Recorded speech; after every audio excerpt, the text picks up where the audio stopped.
حبيبي هي أول مرة بتعزمني، بس مطول الغداء. يا والله مت من الجوع. لا ما بقى، ها اجوا.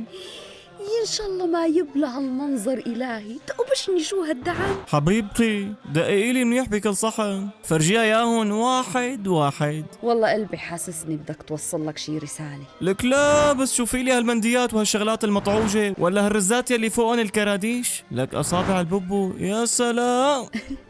أمانة مو مثل طبخي لك تقول نسخ لصق. شو ايه لك حطصي دراسي وفرجيها الأوزيات. إن شاء الله تسلم لي هالفتلة ايه، وهاي الكبسات روقي، أكلتنا المفضلة بالبيت بس بدون الصبة طبعا. لك بتتذكري لما سويتينا يبرق ورحنا سباحة بالطنجرة ندور على الورقات بين الرزات؟ يا علينا، هي هالمرة رح تجنني فيها. أصلا يصح لك مثل طبخي على الخود الشامية بتعيش عيشة هنية.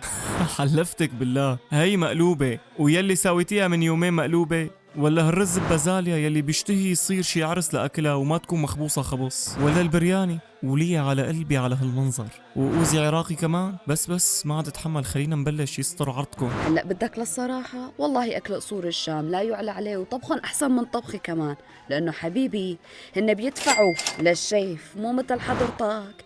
لك العين الطقني إلهي، لا مصاري ولا هدية. إيه برغوت بقبال. دخلك ابن نجيب، قديش بيطلع علينا؟ ونحاول 20 برغوت. 20 برغوت، برغتك وحدة تسهل أمرك. قول مجيدتين يا أخي. كرمة شو الحكي كرمة.